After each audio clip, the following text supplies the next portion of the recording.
కానీ దిలీప్ కుమార్ గారు ఇప్పుడు ఏంటంటే ఈ 10 సంవత్సరాల్లో కూడా కవిత ఎక్కడక్కడ నోరు విప్పని పరిస్థితి. కానీ ఇప్పుడే ప్రభుత్వం మారిన తర్వాత ఆమె వాళ్ళ నాన్న మీద, వాళ్ళ బావ మీద, వాళ్ళ అన్న మీద కూడా ఎందుకు అంత వ్యతిరేకంగా మాట్లాడుతుంది? అసలు హరీష్ రావుకును అదేవిధంగా కవితకు ఎక్కడ చెడింది? వాళ్ళ మధ్య ఉప్పు నిప్పుగా ఏంటి అసలు ఈ బంధం ఏంటంటే ఏం చెప్తారు సార్? నాకు కరెక్ట్గా అయితే ఐడియా లేదు, బట్ డెఫినెట్లీ నేను ఇదివరకైతే అనుకోలే ఈమెకు నాలెడ్జ్లో లేకుండా జరుగుతుందని అనుకోలే. మనందరం కూడా ఆయనతో విభేదించి 2009లో అందరికంటే ముందు బయటకు వచ్చిందే నేను, నెంబర్ 1 బయటకు వచ్చినవాడిని నేను. అప్పటి నుంచి నేను ఇప్పటివరకు కూడా కాంప్రమైజ్ కాలే, వెనుక కూడా పోలే. మన ప్రకాష్ లాంటి వాడు ఈరోజు బాగా అవుతున్నాడు, ఆయనకి రోజు అదే పని కట్టుకొని అన్ని ఛానల్లో బాగా అవుతున్నాడు. అట్లాంటి ప్రకాష్ కూడా మాతో పాటు విభేదించి నాకంటే ముందు 6 రోజుల ముందు వెళ్ళగొట్టారు ఆయన. ఓకే, ఆయన నేను బెల్లయ్య కలిసి విమోచన సమితి పెట్టాం, తెలంగాణ విమోచన సమితి. ఆ విమోచన సమితి 6 సభలో నాకంటే కొద్దిట్టాడు కేసీఆర్ ప్రకాష్, నాకంటే వి ప్రకాష్. ఇప్పుడు ఏ ఛానల్ పెట్టినా ఆయనే రోజు ఆయనే భజన చేస్తూ ఉన్నాడు. మరి ఇప్పుడు తెలంగాణలో వాళ్ళు ఏం ఉద్ధరించారో మనకు తెలియదు. మనం అనుకున్న కేజీ టు పీజీ విద్య రాలే, మనం అనుకున్నటువంటి ఉద్యోగాలు రాలే పిల్లలకు, మనం అనుకున్న పద్ధతిలో నీళ్లు రాలేదు, కాళేశ్వరం మన కళ్ళు ఎదురుగా కూలిపోయింది. అంత పెట్టుబడి దాని మీద అవసరమా అన్నది ఇంటెలెక్చువల్స్, ఇంజనీర్స్, రకరకాల పాలిటీషియన్స్ కూడా నేను కూడా మొదటి నుంచి ప్రశ్నించిన సందర్భమే. ఈవెన్ లోక్సత్తా జయప్రకాష్ నారాయణ కూడా అదే చెప్పాడు. నిజంగా కూడా కాళేశ్వరం అవసరం అనుకున్నా ఒక ఎకరం మీద 10-25 పెట్టుబడి పెట్టి కాళేశ్వరం కట్టాల్సిన అవసరం ఉందా? అంతకంటే ఇంపార్టెంట్ సబ్జెక్ట్స్ మనకు లేవా అనే ప్రశ్నలు చాలామంది లేవవుతారు. అట్లాంటి సందర్భంలో కూడా నేనేమంటున్నానంటే, ఈ అమ్మాయి అందులోనే భాగం అనుకున్నాను నేను. తను బయటకు వచ్చి తన ఫ్రస్ట్రేషన్ ఆ మధ్యలో ఉత్తరాలు రాసేంత వరకు కూడా మనకు తెలియలే. అందరూ మనం అందుకే 4 స్తంభాల ఆట అనేవాళ్ళం దాన్ని. కేసీఆర్ అంటే ఏంటంటే కేసీఆర్తో పాటు కవిత, అదేవిధంగా మన కేటీఆర్, హరీష్, సంతోష్, ఈ 4 స్తంభాలు అనుకున్నాం పవర్ గేమ్. ఆమె తనకు అందులో రోల్ లేదు, తనని ఎప్పుడు దూరం పెట్టారు వాళ్ళని, వాళ్ళ మీద విమర్శలు మనకంటే ఎక్కువ ఇప్పుడు చెప్తా ఉంది. సో దాన్ని బట్టి మనకు ఆశ్చర్యం అనిపిస్తుంది. ఓకే, ఇప్పుడు కవిత గారు జాగృతిని బలోపేతం చేస్తారా, లేకపోతే కొత్త పార్టీ పెట్టే అవకాశం ఉందా? కొత్త పార్టీ తెలంగాణలో స్కోప్ ఉందా, లేకపోతే మీలాంటి నాయకులు మద్దతు ఇస్తారా? ఏంటి కవితకు అంత సీన్ ఉందా తెలంగాణలో కొత్త పార్టీ? తన అజెండా ఏంటో చెప్తే మాకేం అబ్జెక్షన్, మద్దతు ఇవ్వకుండా ఉండడానికి కారణం ఏంటి? సపోజ్ ఆమె గతంలో ఇప్పుడు టీఆర్ఎస్ తిడుతోంది, అవినీతి జరిగిందని మేము అన్నదే ఆమె ఎండార్స్మెంట్ చేస్తుంది.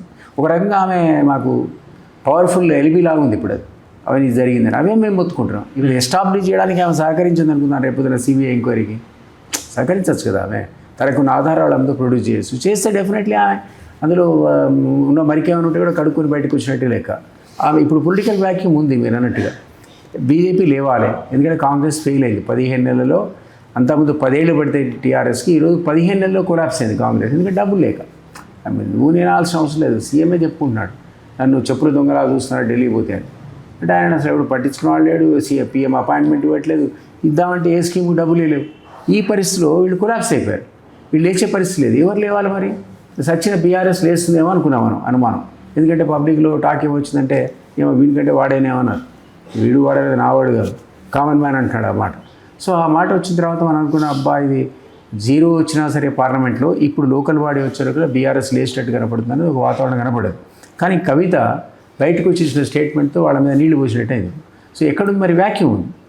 బీజేపీ లేవట్లేదు, కాంగ్రెస్ కూలిపోయింది, బీఆర్ఎస్ లేద్దామంటే ఇట్లాంటి ఆరోపణలు, ఘోష్ కమిషన్, రేపొద్దున సిబిఐ ఎంక్వైరీలు, ఆయన అరెస్ట్ అవుతారో ఈ అరెస్ట్ అవుతారో తెలియదు.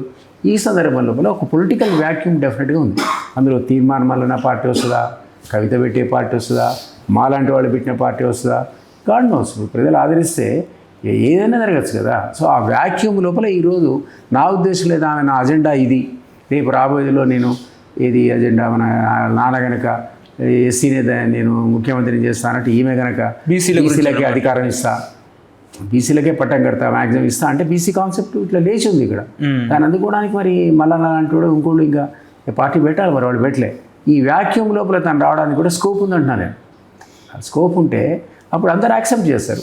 వీళ్ళందరూ కలిసి లైక్ మైండ్ అంతా కలిసి ఒక ఫ్రంటే పెట్టారనుకుందాం. ఓకే, అది తీర్మానం కావచ్చు, నేను కావచ్చు. మరి తీర్మానం మీద దాడులు చేయించింది, నన్ను సావడానికి ప్రయత్నించిందని అన్నాడు, అది వేరే విషయం. బట్ పొలిటికల్ నెసెసిటీ వేరు కదా. ఆ వ్యాక్యూమ్లో ఇట్లాంటి వాళ్ళు ఒక తీర్మానమనే కాదు, ఇట్లాంటి సంఘటనలు ఏవైతే ఉన్నాయో, ఎవరైతే తెలంగాణ ఆకాంక్షలతో పనిచేసే వాళ్ళు ఉన్నారు, కమిట్మెంట్ ఉన్నవాళ్ళు ఉన్నారు డెఫినెట్గా లీడర్స్ కమిట్మెంట్ ఉన్నవాళ్ళు బీఆర్ఎస్లో ఉన్నారు, బీజేపీలో ఉన్నారు, ఈవెన్ కాంగ్రెస్లో కూడా ఉన్నారు, లేరని కాదు. వాళ్ళకి ఇవ్వాల్సిన స్థానం ఇవ్వట్లేదు, అధికారం వాళ్ళకు వాటా రావట్లేదు. ఇట్లాంటి వాళ్ళంతా కనుక సంఘటితమై ఒక ఫ్రంట్ లాగా పెడితే నేను అనుకుంటున్నాను డెఫినెట్లీ ఆ వ్యాక్యూమ్లో వాళ్ళు వచ్చేటువంటి అవకాశం 3 ఏళ్ళు ఉంది కాబట్టి 3 years మంచి గుడ్ టైం. హలో, తెలుగు రాజ్యం ఛానల్ చూస్తున్నారా?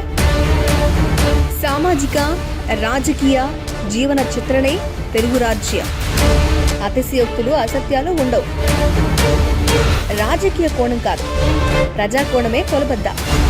తెలుగు రాజ్యం వీక్షణ మీ ఉత్తమ అభిరుచికి నిదర్శనం.